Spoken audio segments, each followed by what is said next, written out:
Jadi terkait makan dalam Islam itu ada ayatnya dari Allah. Yang pertama nih Pak, surat Al-Baqarah 168. Jadi surat Al-Baqarah 168 Allah mengatakan, A'udzubillahi minasyaitonirrajim. Bismillahirrahmanirrahim. Ya ayuhan nas, kulu mimma fil ardi halalan thayyiban. Hai sekalian manusia, makanlah yang ada di bumi ini yang halal dan thayyib. Jadi syarat makan itu dua, halal dan thayyib. Nah, kelanjutannya apa? Wala tattabi'u khutuwatis syaiton, innahu lakum aduwwun mubin. Dan jangan kalian ikuti langkah-langkah setan. Kok urusan makan dikaitkan jangan ikuti langkah-langkah setan? Ayat ini Pak senada dengan perintah masuk Islam secara total. Ya ayyuhallazina amanu udkhulu fis silmi kafah. Hai orang-orang beriman, masuklah ke dalam Islam dengan totalitas. Wala tattabi'u khutuwatis syaiton. Jangan ikuti langkah-langkah setan. Jadi urusan makan, ya kata para ulama menafsirkan ayat ini, dua ayat ini itu setara dengan masuk Islam secara total. Jadi orang yang beragama baik itu makannya diperhatikan. Syaratnya apa Pak? Halal dan thayyib, baik. Baik ini artinya sesuai kebutuhan tubuh gitu. Ya. Terus di surat Abasa ayat 24 kata Allah, "Fal yanzuril insanu ila ta'ami." Maka hendaklah manusia itu memperhatikan apa yang dia makan. Jadi makanan itu harus diperhatikan kata Allah. Di ayat lain walaupun ini tentang kalau kita mau sholat Jumat kata Allah, wa kulu wasrobu wala tusrifu. Makan dan minumlah tapi jangan berlebihan karena nanti Jumatannya ngantuk. Ya. Jadi makan itu kata Allah jangan berlebihan. Perhatikan makan kita karena di situ ternyata Pak ada peran-peran setan. Jadi kalau kepala 5 sebaiknya makannya jangan sehari 3 kali Pak. Loh kok gitu? Kan kita suruh makan sehari 3 kali. Ya itu yang bikin Pak orang-orang Yahudi. Orang Yahudi makannya sehari nggak 3 kali. Bahkan kalau perlu Bapak skip sarapan. Apalagi yang mohon maaf ya, yang bobotnya berlebih Bu. Suaminya kalau bobot berlebih jangan kasih sarapan. Kalau ngomel biarin aja Bu. Maka dia akan bahagia gitu. Ya. Jadi makan itu harus diperhatikan. Nah, makan itu, nih buat ibu-ibu ya. Karena ibu-ibu yang menyajikan makanan. Ada 4 yang harus diperhatikan Bu. Pertama adalah sumber dan jenisnya. Sumber itu apa sih? Ada karbohidrat maksudnya ada protein. Bisa dari hewani, dari nabati. Ada serat. Serat itu dari mana Bu? Sayur-sayuran ya. Yang kedua evaluasi penyajiannya Bu, cara masaknya maksudnya Bu. Jadi kurangi yang digoreng. Setiap Ramadan judulnya kan Ramadan itu apa Pak? Puasa ngurangin makan. Tetapi tanya sama istri kita Pak, pengeluaran terbesar itu sepanjang tahun itu di bulan Ramadan. Karena ternyata masaknya jadi lebih banyak, Bapak makannya lebih banyak. Dan yang repot ibu-ibu suka komplain pemerintah naikin minyak goreng gitu. Karena digoreng. Ada 7 cara masak Bu. Ada apa aja Bu? 7 cara masak ini. Direbus, terus dikukus, dipepes, ya, dipanggang, dibakar, ditumis, digoreng. Favorit Ibu mana Bu? Digoreng. Digoreng harus beli minyak kelapa sawit. Ini yang bikin jadi masalah. Coba Bu dirubah, ya. Dipepes, dikukus gitu. Atau dipanggang. Ya, maka nggak pakai minyak goreng. Jadi penyajian ini pastikan nih selama Ramadan Bu ya, dicoba kurangi digoreng dan kurangi makan olahan pabrik. Ya. Yang ketiga Bu yang diperhatikan adalah nih bapak-bapak juga perhatikan Pak frekuensinya. Jadi kapan makannya, kapan tidak makan. Jadi makan itu jangan terlalu banyak makan. Orang-orang Indonesia rata-rata surveinya 2 jam sampai 3 jam sekali makan. Akhirnya gula darahnya naik, turun dikit, naik lagi, turun dikit, naik lagi, turun dikit, naik lagi. Apalagi hobinya makan apa? Makan tepung. Ya. Jadilah udah kita. Gitu. Ya. Terus yang keempat, jumlahnya. Pastikan sesuai kebutuhan. Jangan berlebihan. Nah, orang puasa zaman sekarang, kalau Bapak lihat slide-nya itu ya, itu mohon maaf ya, rata-rata obesitas. Kenapa? Karena orang puasa zaman sekarang itu kelebihan karbo. Tadi kena jargon hadis palsu. Berbukalah dengan yang manis gitu. Jadi kalau puasa udah ada teh manis, ada kolak, ada apa lagi? Nasi sepiring mentung. Semuanya gula semua. Jadilah badannya melar selama Ramadan gitu. Ya, kelebihan tepung. Terus makanannya digoreng. Apa? Ibu-ibu saya nggak mau gemuk, saya nggak mau makan nasi. Makannya gorengan 3 gorengan tahu itu setara dengan sepiring nasi kalorinya. Terus makannya berpengawet lagi. Terus kurang protein. Terus kurang serat, kurang makan sayur. Jadilah kita apa? ngantuk kan. Kenapa? Karena tubuhnya kerja keras gitu. Karena itu perhatikan berbuka. Iya nih buat ibu-ibu ya. Karena ibu-ibu yang menyediakan berbuka, pertama nih Pak, kalau berbuka itu awali kata Rasulullah dengan apa? Minum air putih. Kalau sudah sepuh-sepuh kayak begini nih, ya pakai air hangat. Itu enak. Terus makan kurma. Kalau nggak punya kurma bisa diganti pisang sama apel. Nih hati-hati dengan buah-buahan.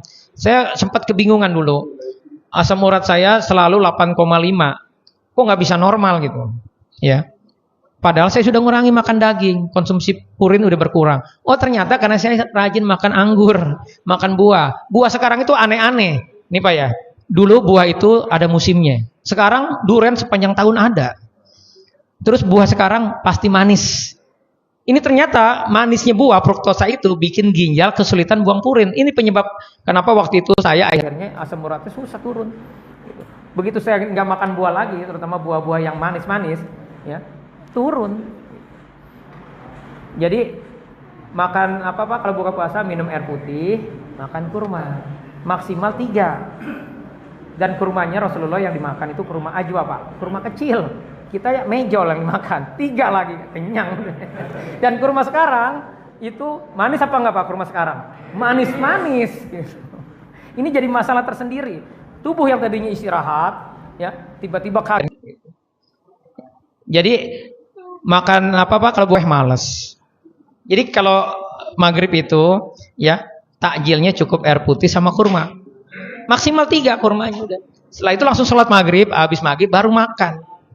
Pastikan nih makannya jangan yang berlemak, jangan kebanyakan karbo, jangan yang digoreng.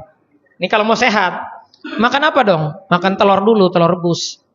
Nah ini juga banyak orang sobat pemikiran. Katanya kalau makan telur rebus nanti bisulan katanya. Pak, kalau Bapak lemes pagi-pagi nih, lemes nih, hari ini lemes nih, padahal banyak kerjaan. Makan aja telur. 3 butir, itu langsung energinya langsung bus. Naik. Hilang lemesnya langsung. Ini saya sudah sering melakukan ini. Jadi sarapannya telur itu protein apa karbo Pak? Protein. Orang yang makan telur sarapannya itu bisa tahan lama laparnya. Jadi saran saya nih, Ramadan ini udah sahurnya pakai telur aja. Ibu-ibu nggak capek masak, bisa banyakin tilawah Bu, ya. Nah supaya enak, kasih garam Himalaya dikit buat telurnya, kasih lada. Jadi nikmat makan telur rebusnya. Gitu. Jadi habis makannya kapan Pak? Boleh habis sholat maghrib, boleh habis tarawih. Ya. Jadi makan beratnya jangan begitu maghrib langsung makan berat. Ini beda kalau Bapak memang kelaparan ya. Ini mungkin di awal-awal agak susah menerapkan ini. Tapi kalau sudah sepakan harusnya bisa gitu. Nah, juga perhatikan ini. Orang sekarang itu keren makannya. Makannya nggak sampai 5 menit. Karena kenapa? Isi piring itu cuma dipindahin doang. Padahal Rasulullah kalau makan itu ngobrol. Jadi kalau makan itu Mbak ngunyahnya yang lama. Ini ibu-ibu boleh coba Bu yang apalagi yang sudah overweight ya. Kalau kita ngunyahnya lama, itu enzim amilase, enzim pencernaan itu maksimal Pak. Mengolah. Itu nggak usah olahraga aja, bobot Bapak akan turun. Kenapa? Karena penyerapannya maksimal. Jadi mesti dilatih nih. Ramadan kali ini nih, mulai hari ini kalau makan ngunyahnya yang lama. Orang sekarang perhatikan ya, orang-orang yang mohon maaf ya, yang overweight, yang gemuk-gemuk, itu pasti makannya buru-buru. Akhirnya makanan nggak bisa dicerna dengan maksimal. Ya. Halo. Ini mohon maaf ya, ini demi kebaikan Bapak Ibu. Nah orang sekarang juga salah mindset. Sakit. Simptom yang diberesin, bukannya akar masalahnya dari cara makan dia diberesin. Selama pola makannya masih nggak benar, mau Bapak mau pakai obat yang mahal sekalipun, ya nggak bakal selesai permasalahan. Perbaiki makan dan enaknya di bulan Ramadan kita puasa, itu gampang insya Allah gitu ya. Jadi apa tadi fokusnya Bu, ngunyahnya yang lama. Dan dinikmati, yang disyukuri, alhamdulillah masih bisa makan. Nanti dampaknya Pak, pertama bobot Bapak akan ideal, akan turun tuh yang overweight akan turun. Ini nggak ngapa-ngapain nih, cukup ngunyahnya yang lama, udah gitu giginya jadi makin kuat. Kalau kita ngunyahnya lama, karena gigi terlatih dan wajahnya Bu jadi glowing. Kenapa? Karena ngunyah. Jadi latihan wajah itu jadi olahraga gitu. Ya, ini bisa dipahami ya. Nah, tadi saya ngomong gula-gula terus. Ini ada penelitiannya. Kalau kita 14 hari tidak konsumsi gula, ngurangin karbo, ini saya pakai bahasanya di slide itu ngurangin. Kenapa? Karena kalau Bapak bilang jangan makan gula, pada komplain. Lapar Ustadz, kalau nggak makan nasi gitu kan.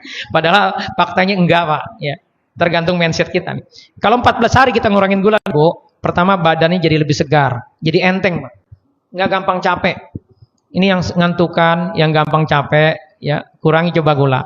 Yang hari ini sudah mohon maaf ya punya penyakit degeneratif, kurangi makan gula. Badannya akan enteng, ya. Terus energinya jadi naik, nggak gampang capek.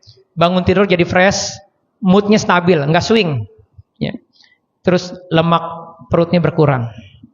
Nanti tiba-tiba langsung perutnya kok jadi bisa ngelihat ke bawahnya, jadi jelas Pak ngelihatnya Pak. Terus wajahnya jadi glowing. Ini yang suami-suaminya Bu, yang wajahnya sudah mulai kehitaman, ya itu udah kurangi gula. Kalau marah senyumin aja. Stop konsumsi gula, maka tubuh kita akan tereset. Apalagi kalau Bapak sudah diabetes.